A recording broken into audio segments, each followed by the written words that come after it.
Bonjour à tous, c'est Modélisme Fort Fort, donc bienvenue sur ma chaîne YouTube. Donc aujourd'hui, je vais vous présenter dans cette nouvelle vidéo une échelle 1/8. Donc là nous allons passer sur une échelle plus petite avec des moteurs plus petits. Voilà. Donc là en l'occurrence c'est une Inferno Neo 3.0 de chez Kyosho, qui est une marque japonaise. Donc ces moteurs là, contrairement aux moteurs à essence que vous avez pu voir dans mes précédentes vidéos sur les modèles 1/5, donc sur les modèles grosse échelle, là nous sommes sur une échelle beaucoup plus petite où les modèles pèsent uniquement entre 2,5 kg et 3 kg, donc il y a 10 kg de différence, ce qui est énorme. Là nous sommes en l'occurrence sur un moteur fonctionnant au nitrométhane, donc un 3,5 cm3 de cylindrée. Donc le démarrage, c'est la même chose qu'en essence. Nous avons donc un système de tirette que vous pouvez voir ici. Voilà. Le fonctionnement, je vais vous l'expliquer dans une prochaine partie, comment un moteur nitro fonctionne par rapport à un moteur à essence. Donc il faut savoir que le moteur nitro est plus proche du moteur diesel.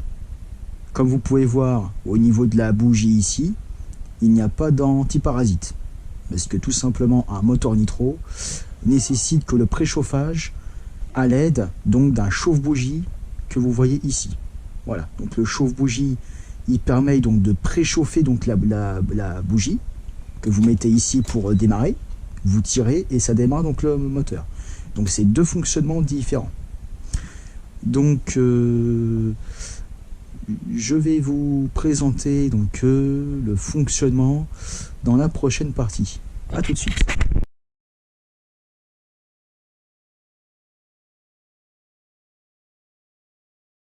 Voilà, donc comme vous pouvez voir, une voiture nitro se présente comme ceci.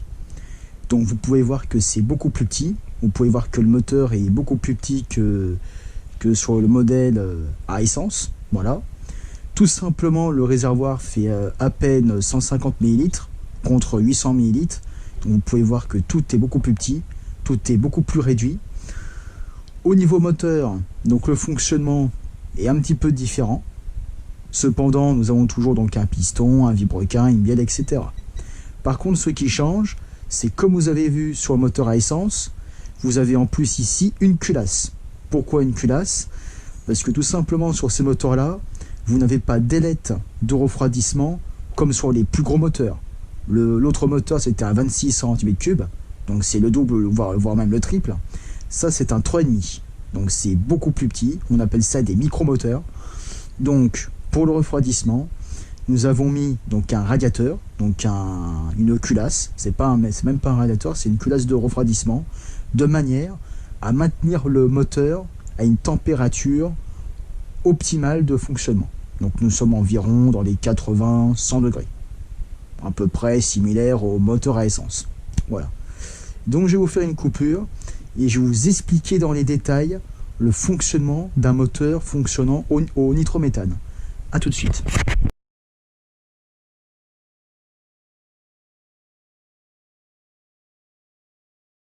Donc le fonctionnement du nitrométhane, c'est un fonctionnement qui est beaucoup plus simple qu'un moteur à essence. Au lieu d'avoir un système d'allumage avec un capteur qui permet de créer des étincelles, là nous n'avons plus du tout ce système là. C'est comme un moteur diesel. Vous avez une bougie de préchauffage, que vous avez au niveau du puits de la bougie. Je ne sais pas si vous allez voir qu'elle est là-dedans, d'accord. Donc cette bougie, tout simplement, lorsqu'on met le chauffe-bougie, je vais vous montrer dans une troisième partie. Lorsque vous mettez votre chauffe-bougie en place, vous avez des filaments, d'accord, qui rougit. Donc vous préchauffez au démarrage. Une fois que vous avez amorcé votre moteur en carburant, le système d'amorçage du moteur est aussi complètement différent. Donc je vais vous expliquer comment on amorce un moteur nitro par rapport à un moteur à essence, et aussi comment on vérifie qu'une bougie fonctionne. Donc là on ne parle plus d'étincelles comme sur l'échelle 1/5, nous parlons uniquement de filaments qui rougissent sur les moteurs nitro. Et également, le carburant est complètement différent. C'est pas du samplon 98 comme sur les gros modèles, comme sur du 1/5e, qui est sur des moteurs à essence standard. Là, c'est des moteurs spéciaux, vraiment au modèle réduit, avec un carburant spécifique au modélisme. Donc là, nous sommes vraiment dans le spécifique. Donc, je vais vous expliquer comment on amorce un moteur nitro. A tout de suite.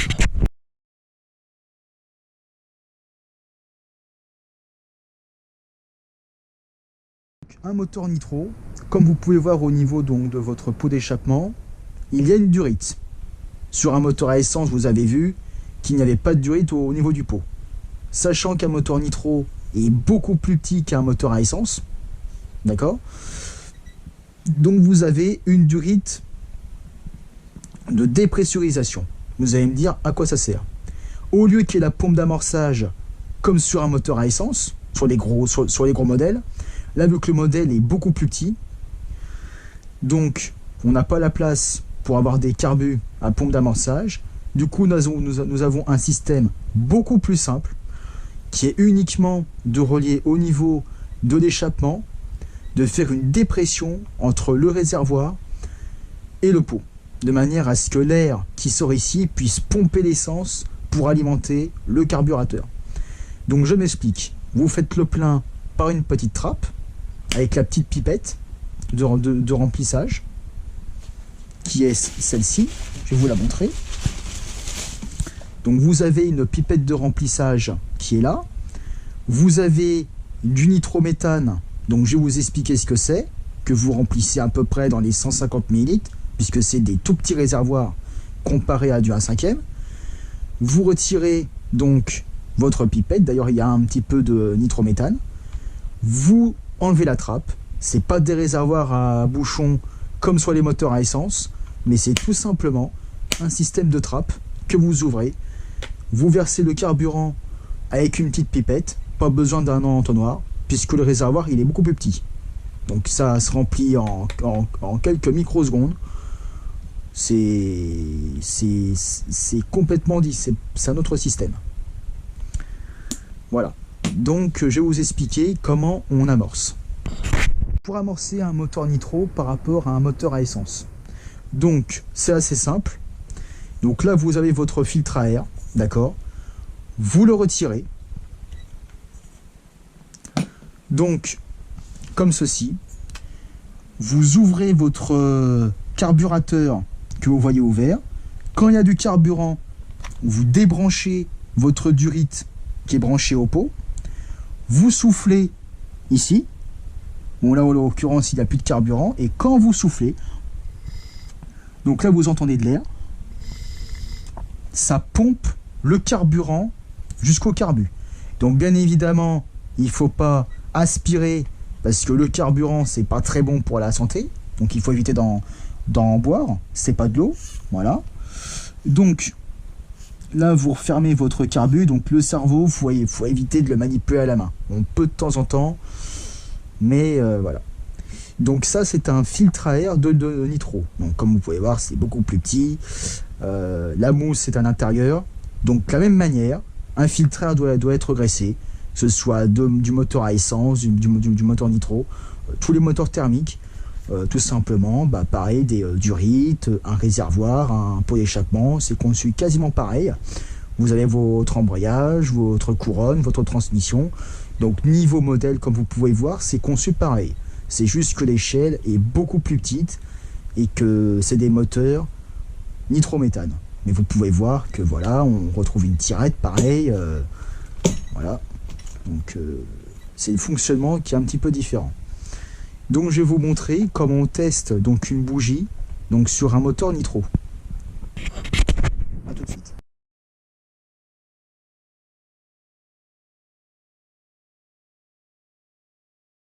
Donc voilà. Donc une bougie donc sur un moteur nitro se présente comme ceci. Vous avez donc une clé à bougie qui est avec le kit, donc une clé à bougie qui est beaucoup plus petite aussi, hein. Donc là c'est une bougie de nitro, donc là vous pouvez voir que la bougie est microscopique, contrairement à la bougie que je vous ai montré donc en essence. Et là, je ne sais pas si vous allez voir, mais vous avez un tout petit filament au milieu.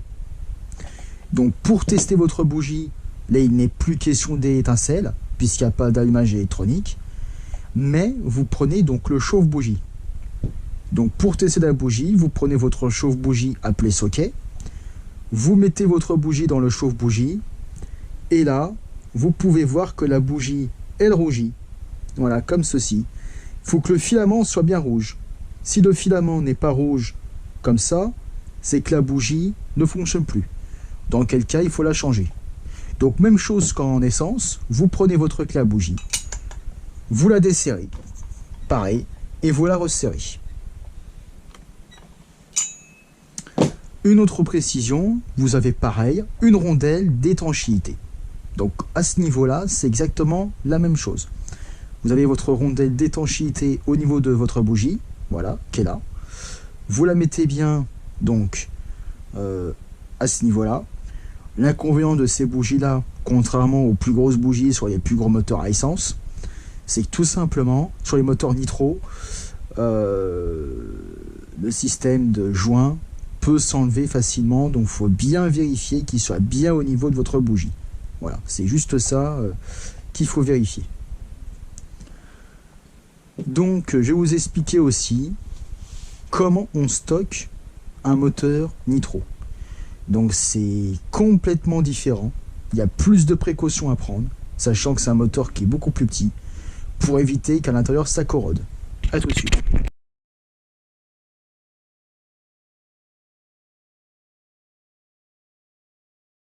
Pour stocker donc un micro-moteur comme ça, contrairement à des moteurs à essence où il faut uniquement tout brûler et qu'il n'y ait plus rien dans les durites, là c'est la même chose, il faut tout brûler de manière qu'il n'y ait plus de carburant dans les durites. Par contre, ce qui change complètement, c'est que quand vous l'utilisez plus pendant plusieurs mois et longue période d'utilisation, un moteur au nitrométhane, on est obligé de mettre de l'huile de stockage moteur. Donc vous allez me dire à quoi ça sert? Et bien tout simplement sur ces micromoteurs, ils sont plus sensibles à la corrosion par rapport à du 26 cm3 ou même à du 32. Voilà, sur les plus grosses échelles, comme vous avez pu voir. Là on est sur de la plus petite échelle, donc des modèles plus petits. Donc les moteurs sont beaucoup plus petits aussi, ce qui est logique. Donc sur ces moteurs là, vous avez une huile, donc tout simplement de stockage. Voilà. Donc c'est une huile spéciale pour les moteurs au nitrométhane, pas pour les moteurs à essence, ça sert à rien. Donc cette huile là va permettre de stocker. Donc comment on fait pour la mettre? Et ben c'est la même chose que tout simplement que pour amorcer le moteur. Vous retirez votre filtre à air, vous ouvrez votre carburateur, vous dévissez votre bouchon, et là, vous en mettez un tout petit peu, j'en ai un petit peu mis, mais vous en mettez un tout petit peu dans le puits du carbu, d'accord? Un tout petit peu, voilà. Une fois que vous en avez versé un petit peu, donc vous n'avez pas de chauffe-bougie, il n'y a pas de bobine, donc là vous pouvez tirer sur votre lanceur, de manière à faire tomber l'huile au fond du bas moteur.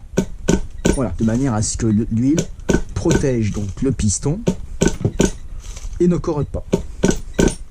Donc là, vous tirez plusieurs fois. Donc là, vous n'insistez pas. Hop, vous remettez votre lanceur en place et vous remettez votre filtre à air, pareil, au niveau du carbu. Voilà, vous vérifiez bien qu'il tient. Super important, comme tout moteur thermique. Vous refermez votre entrée d'air. Et là, je vais vous expliquer, pareil, comment on vérifie la partie électronique donc de la voiture. À tout de suite.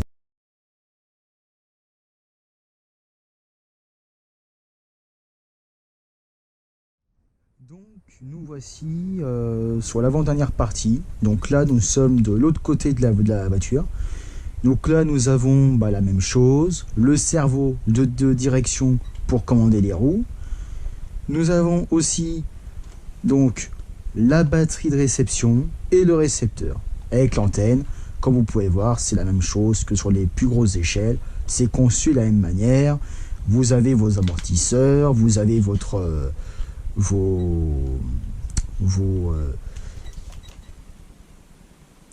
protections, c'est conçu pareil. Donc là, nous allons faire les essais radio. Donc pour les essais radio, donc vous retirez votre épingle, d'accord. Vous ouvrez donc l'emplacement de la batterie, même chose, voilà. Vous branchez votre batterie NiMH. Là, sur les plus petits modèles, vous pouvez voir que les batteries sont beaucoup plus petites, parce que là, c'est du cerveau qui tire que maximum 0,5 ampères, grand max. Donc c'est des tout petits cerveaux, hein, c'est pas des cerveaux qui consomment énormément. Là, je remets pas l'épingle parce que je vais la retirer dans quelques minutes. Pareil, la télécommande, c'est la même chose, ça se présente pareil. Vous avez donc là votre télécommande. Donc la télécommande, donc pareil, il y a un volant, d'accord. Il y a des réglages des trims, donc pour régler donc le neutre, donc au niveau du cerveau. Pour tester donc la même chose que sur les modèles Puro, vous allumez d'abord votre émetteur, d'accord. Ensuite, vous allumez donc le récepteur, donc la voiture. Même chose qu'en essence. Une fois que c'est allumé, vous testez vos cerveaux. Voilà. Donc là, c'est la direction, toujours pareil. Et là, c'est le cerveau qui freine. Voilà. Donc là, c'est la même chose. D'accord. Donc là, c'est le cerveau, donc gaz-frein. D'accord. Donc là, c'est sur haute direction. Donc maintenant, je vais vous montrer au niveau du carbu pour que vous puissiez voir comment. Donc là, vous pouvez voir que la voiture, elle est beaucoup plus légère. Donc je peux même la prendre au moteur. Vous pouvez voir, c'est beaucoup plus petit. Chose que je ne ferai pas sur un modèle de presque 13 kg. Donc là, ici, vous pouvez voir l'ouverture du carburateur. Donc là, plus j'accélère, plus elle va vite. Je décélère, j'accélère, je décélère, etc. Donc là, ça ouvre l'entrée d'air. Donc plus il y a d'air, plus le moteur tourne vite. Donc à ce niveau-là, c'est la même chose. Donc nous allons passer sur une dernière partie pour la conclusion.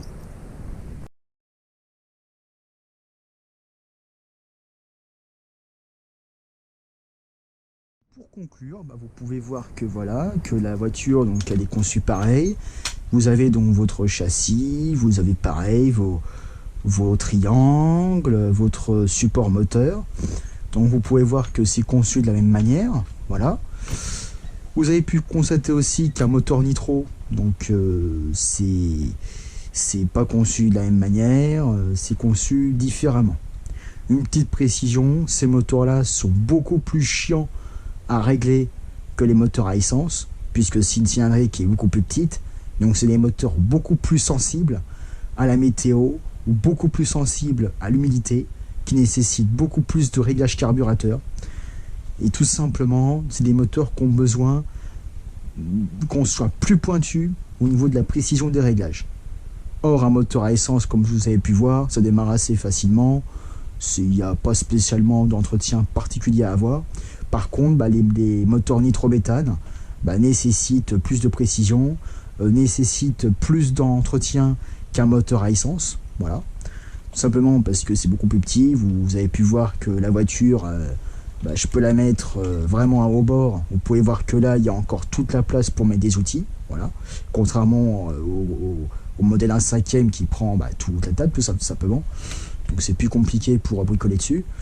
Vous pouvez voir que le gabarit n'est pas le même. Vous pouvez voir que c'est beaucoup plus petit et que ça prend une place. Et surtout que c'est beaucoup moins lourd. Voilà, ça fait toujours bizarre de reprendre un petit modèle comme ça quand on manipule des modèles grosse échelle. Voilà. Donc voilà, j'espère que ces vidéos vous aident.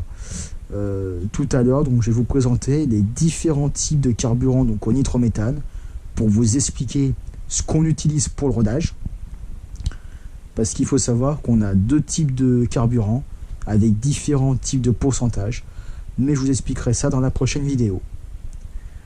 Donc n'hésitez pas à vous abonner, à activer la cloche de notification pour suivre mes prochaines vidéos à partir de maintenant sur l'échelle, donc 1/8, voilà, pour vous expliquer ce que c'est que cette échelle-là.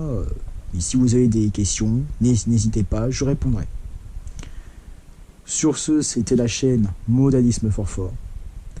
Je vous dis à très bientôt pour de prochaines vidéos. Salut à tous.